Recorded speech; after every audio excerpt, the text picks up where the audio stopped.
Rough patch. Been married for 12 years. 3 children. I admittedly am very selfish. My wife always put me and the kids first, and I always put myself first. I realize that now, and I see how it could have a major impact on how my wife sees me. About a year ago she became distant. All of her other behaviors are completely textbook when I read these forums of women who were found out to have cheated. She keeps her phone locked at all times, though not always on her. It does sit on the counter when we are home, but always locked. She used to work late a few times a month. Started going out with her friends more, doing more things outside of the home. One day she came to me and told me how unhappy she was and how she didn't think the marriage was working anymore. I was blown away. I knew I hadn't been perfect, but she seemed completely done. I begged, wrong move, and admittedly have somehow manipulated her into staying through guilt. I know if I acted more in control of my emotions she probably would be gone by now. I feel completely pathetic writing that out. I have made major changes. I help more. I never say no when she wants to go do something. I clean. I cook. I do anything I can to make her life easier. Which as I read more on here is probably not the right thing to do.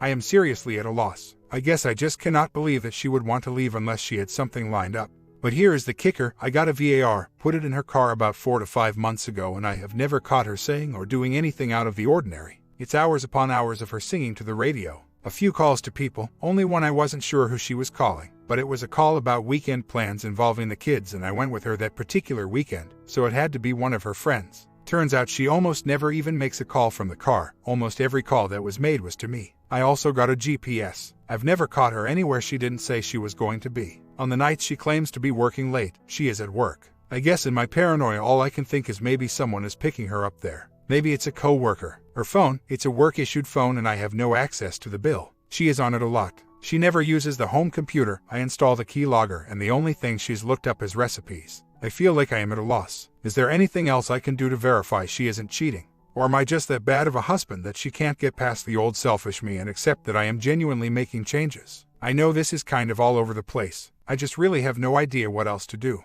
There have been a few times I have helped her with her phone and when I needed it unlocked, she didn't tell me the passcode. She came and unlocked it and watched the whole time I was trying to figure out the issue with it. I knew her code at one time but it has changed. I asked her last year if there was someone else. Now I realize if there is, I don't want to act suspicious, and I think asking for her passcode would send an affair underground. She seems to want nothing to do with me. We are civil but there is no affection from her at all. She doesn't initiate bonding, ever. She doesn't hug me, doesn't cuddle, nothing. Ever. We give a pet kiss when we are going to work or coming home, but it's more a habit than an intention, and I don't think she would even do it if I didn't move in for a kiss. When we hug, I feel her pull away. She acts completely done with me. In short, she used to want to be near me all the time and now I don't think she would notice or care if I ever was home. And again, she isn't rude or mean, she treats me like a brother. A few years ago, her job required her to start dressing up, instead of jeans and casual clothing. So yes, kind of. She always looks great. She is always trying to lose weight but stays about the same. She doesn't go to the gym but will occasionally go to a workout class. Bonding life is basically non-existent. She doesn't avoid being naked in front of me, but it's only when she is dressing or getting out of the shower. And she seems to hurry it, but I know it's because she doesn't want me to ask to have a good time.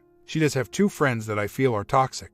One cheated on her husband about 15 years ago, and both friends I could see cheating for sure. She will talk about some male co-workers, but it's usually about how annoying they are and how unhappy she is with different aspects of work.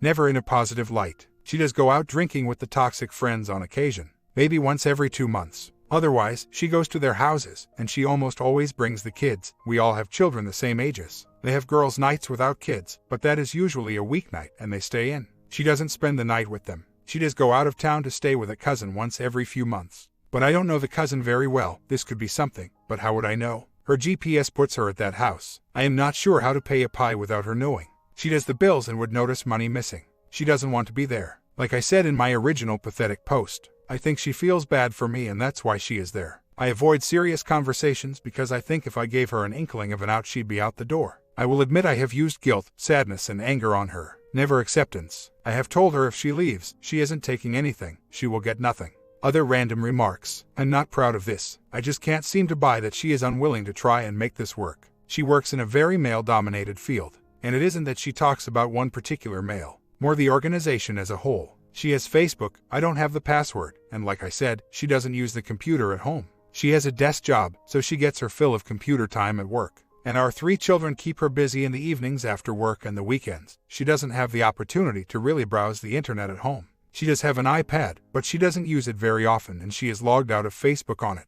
The cousin is female. They used to work together, but then her cousin moved about 5 hours away, so she goes to visit her. She admits it's to get away and for a break. She plans the time out with me in advance. She controls the money because I am a spender. She is a saver. She took over the bills so that things would be paid on time. Not in a controlling way. She isn't controlling at all. She is smart. I wouldn't say she has a high IQ. I am smarter than her on paper. She works for a police agency but is a civilian. She has an iPhone. If I answer it when it rings, it just goes back to lock screen when the call is over, I think. She just says she has no interest in bonding, which is completely different from the way she used to be. If I can figure out how to pay for a PI, I will do so. The lawyer though, I feel ridiculous calling. Hey, been spying on my wife for several months. Have come up with nothing.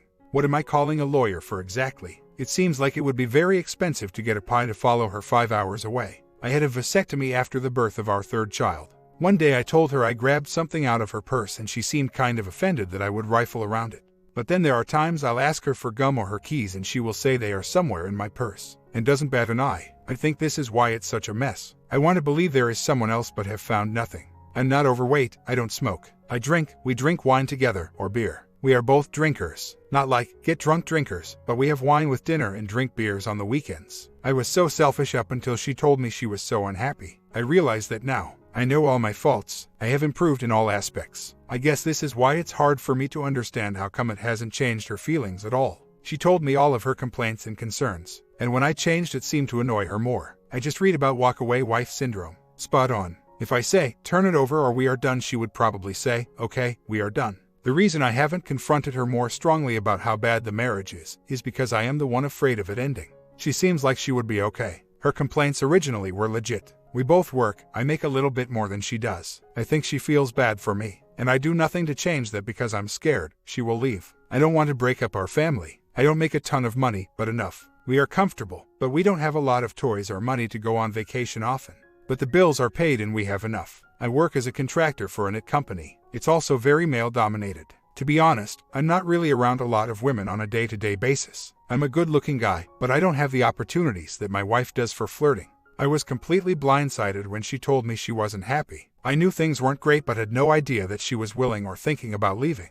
I've been busy at work and don't use the computer much at home. Nothing new to report really. The vasectomy thing isn't a game I really want to play right now. I'm not going to get a pamphlet to make her start wondering. It would be so out of character for me, she'd see right through that. I am friends with her on FB, no friends that send up a red flag to me. Friends with a few co-workers, male and female, but no comments or even likes from them typically. I feel like I've gotten so paranoid that if I suspected a particular person, I don't know what I'd even do or how I'd prove it. I do have a question. I've been reading other threads, and when a man catches his wife cheating, there are a few posters who are full force with the exposed to everyone mentality. I get that the purpose is to clear the fog, but if I did find out she was cheating, I'm not sure how humiliating myself and her is helpful, mostly because I'm not sure I'd want my children to know. This whole thing is a mess and I almost wish I hadn't posted. It's real now and I feel like I need to follow through, which is difficult not even knowing if she's cheating. I know my story makes me seem like a complete tool, but I am typically the alpha male. I take no crap from people, I speak my mind always, and I'm not afraid of confrontation. I guess this situation just turns me into a completely different person.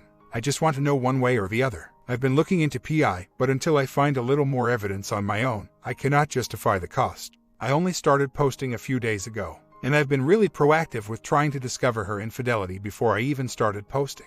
I'm still processing all this. I'm not going to lie down, I'm just making a plan of action that I can follow through on. We have been married almost 9 years, together for 12. We used to share a phone, and then her job gave her a phone. Because of the nature of her job, it is required to have a passcode. That isn't a choice. But she doesn't openly share the code, either. Almost a year later. Here is the kicker, a friend of her phoned me about her affair. I was shocked. I thought we had a crystal clean relationship. I started contacting a lawyer and planned for the foreseeable divorce. I can't believe she threw away her marriage like this. The worst part out of all of this, I need to figure out what to do with the kids because out of the two of us, she is the better parent and that will be a painful future for me. I want to be there for the kids but they are better off with her. My comment, I hope this story serves as a reminder for people out there. There are consequences for affairs in marriage, and sometimes it is a little rough to accept.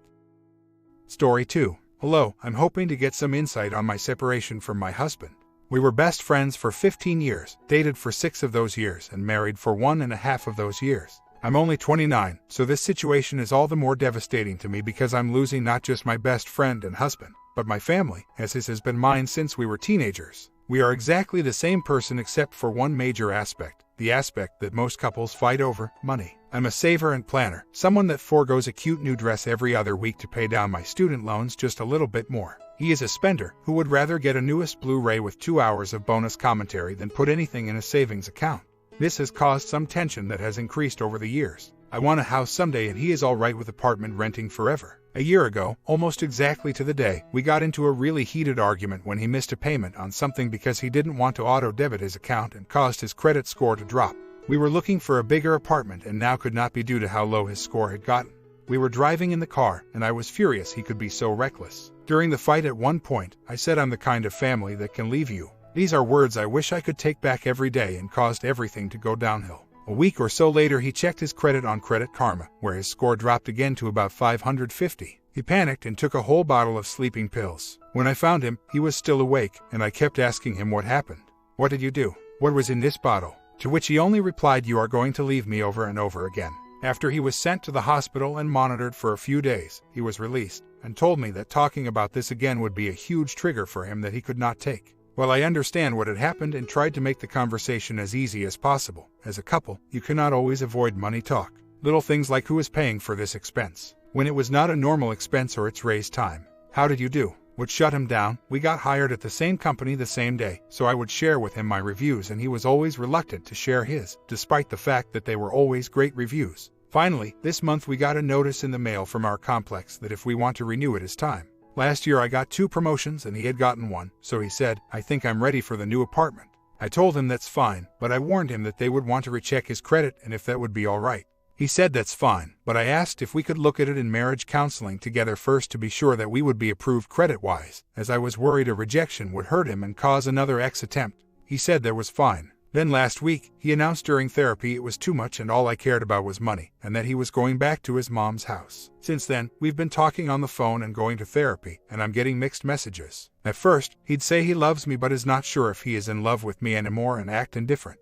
He still won't say he is in love with me, but we had a great therapy session last Wednesday and I hope the next will be equally good. Last night we talked briefly on the phone again. Our counselor said that no contact would be bad, to contact a little each day or every other day, and we had a great conversation. At the end of it I said, is it all right to say I love you? To which he replied, yes, I love you too. He didn't say it as an I love you but not in love with you or I'm madly in love with you kind of way, but it was the sincerest I've heard since the day he announced he was leaving.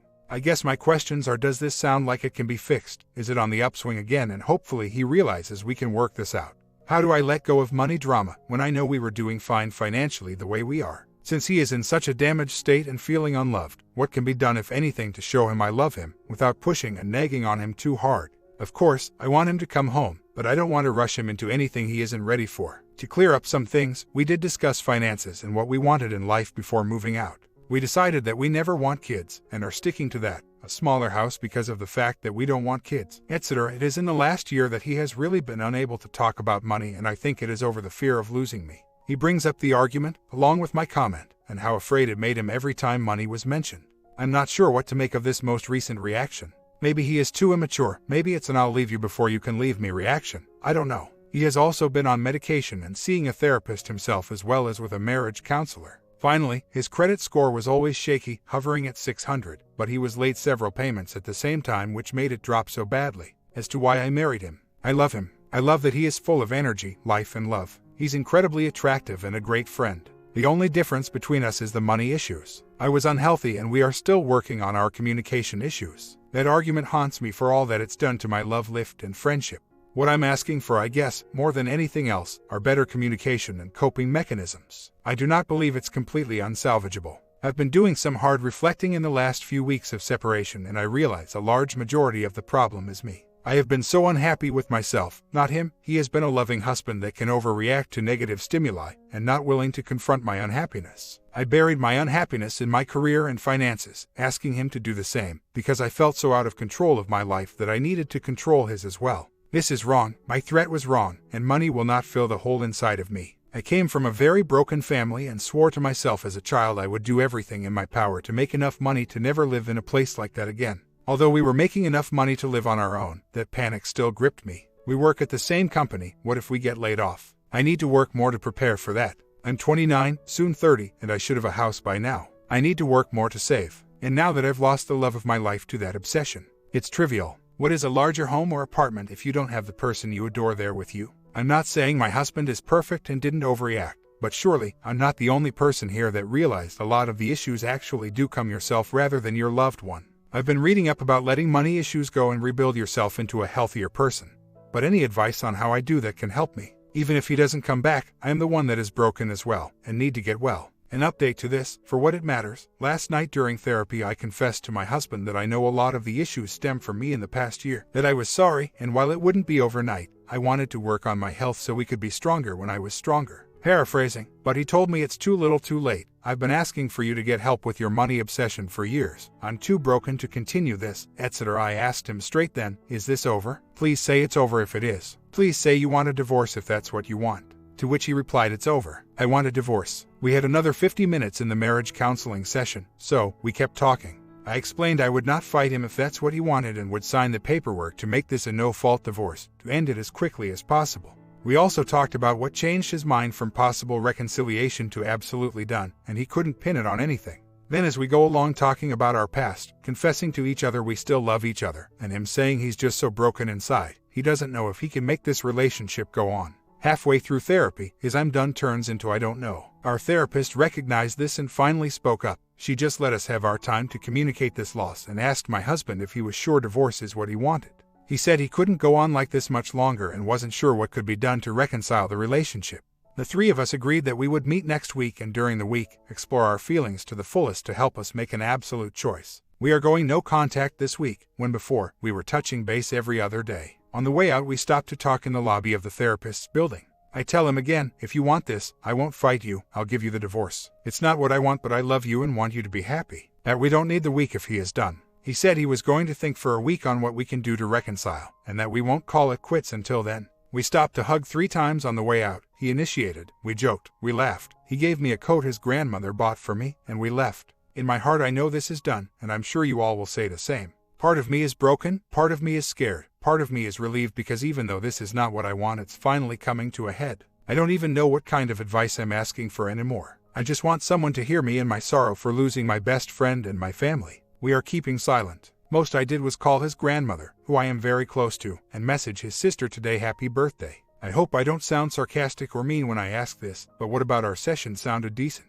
He stated he wanted a divorce, then by the end, stated we would wait out another week and think about things. Of course, I want him in this marriage, so I'm waiting it out, but I don't think anything is going to change. I'm mentally preparing for him to tell me he wants a divorce, again. It's 2 days until we decide if we want a divorce or not, and my stomach is in knots. I spoke with my marriage counselor last night about what she felt was going on and if he is actually considering us coming back together. She was frank, every other session was a new response or new person. She could not predict his pattern or thoughts at all. This is also coming from a woman that was his personal counselor for years, as well as counseled him through his physical addiction. I'm on a medication for anxiety at the moment, and it's hurt my ability to remember short-term things or talk for a long time without my mind suddenly forgetting the conversation. Yes, I know that is not good, but I'm dealing with one issue in my life at a time here. So I asked her if it would be odd to actually write out what I wanted to say to my husband the night of our decision. She agreed that would be best, and I emailed it for her to review, but I was wondering if you guys could give insight as well. I try not to sound begging or promise making in it, so I hope this is all right.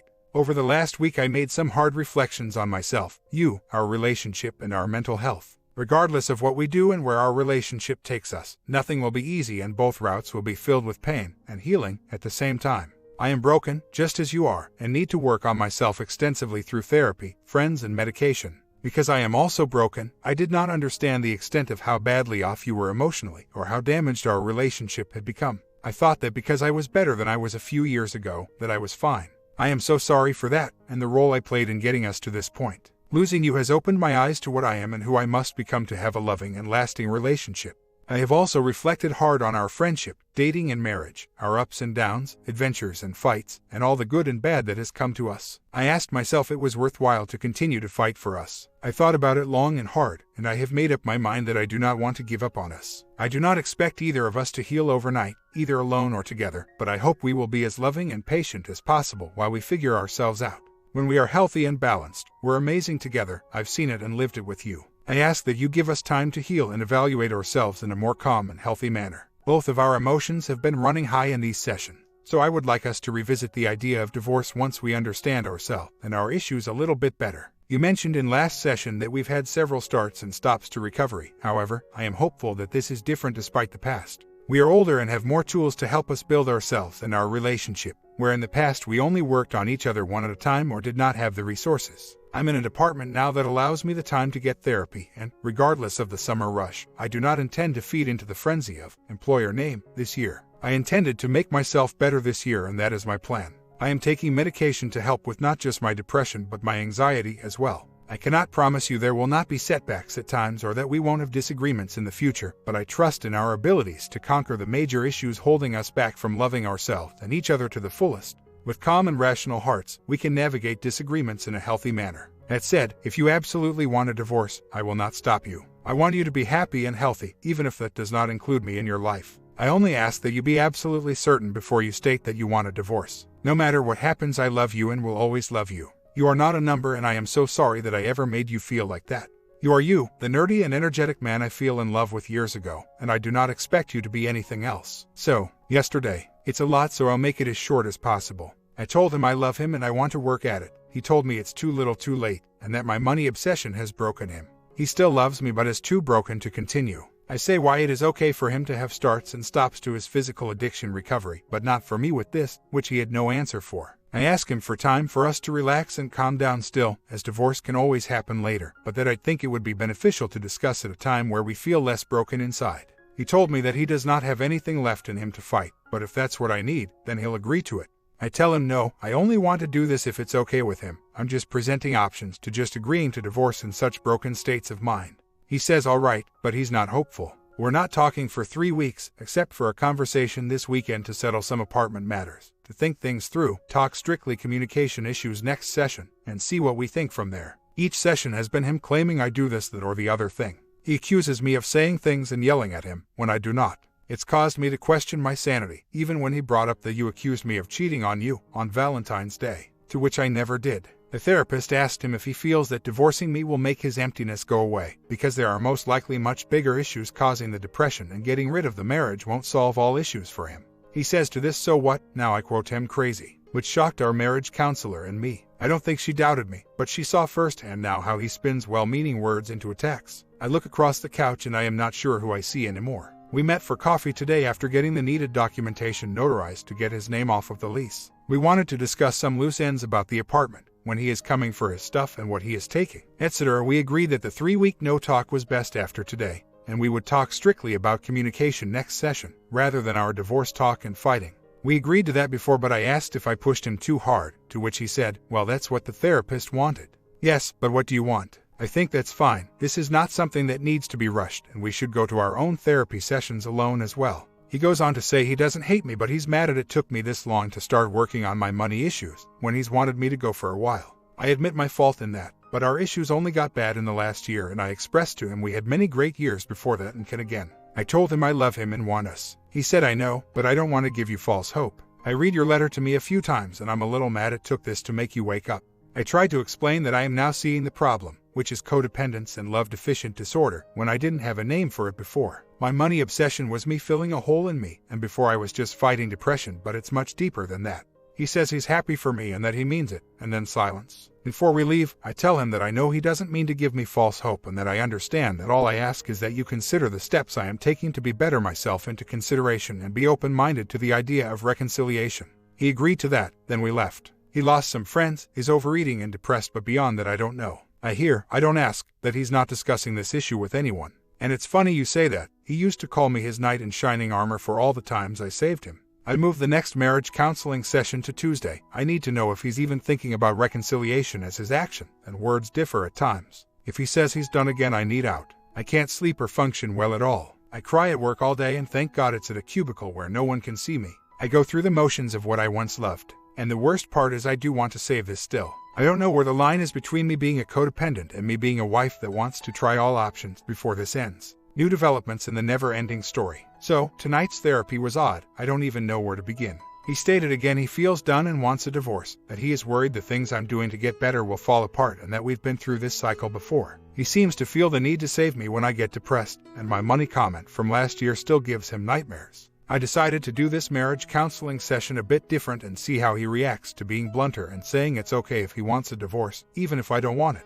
When he said, "I feel like I need to save you," meaning from me being depressed or anxious about money sometimes, I responded with, "Why? Then don't save me. We can save ourselves." He was left speechless at that. I also posed different ideas on how to save the marriage, and each one he shot down, saying it will prolong the inevitable. To which I respond, "Okay, then let's get a divorce. Have you looked up how to get papers? When do you want to do this? I'll sign them. It's fine. I want you to be happy." To which he stated he didn't and hasn't started any of that yet.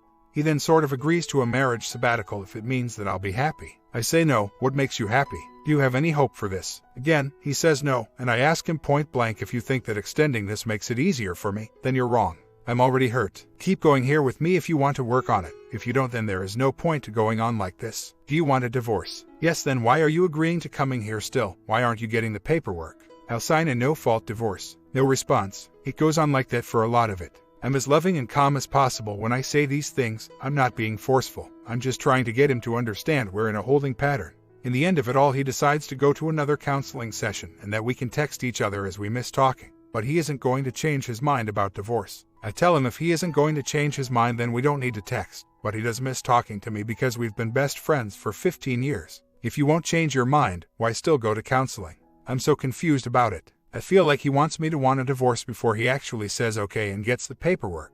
Or maybe he doesn't want to pay for it. In any case, I'm getting more and more frustrated. The 180 was suggested here, and I tried that last night by saying a divorce is alright, not crying, etc. Does he think he will soften the blow, make me file? Think I'll still be his friend after all of this? I'm not going back to BFF status after this is all said and done. Update: we agreed to a divorce last night, much to my dismay. The last thing I want to do is lose my best friend, but we both agreed last night we are too broken, and bipolar and HPD, me codependent by trying to take care of his disorder over the years, to be together right now. We will divorce and work on ourselves. If a friendship or relationship develops down the line, that would be great, and he's not against us trying again, but I don't want to hold my breath. I just want him to be happy and healthy. My comment: sometimes a breakup is a better ending than staying together, so it might be a better solution for both parties. You guys agree? Comment down as I prepare a long video for tomorrow.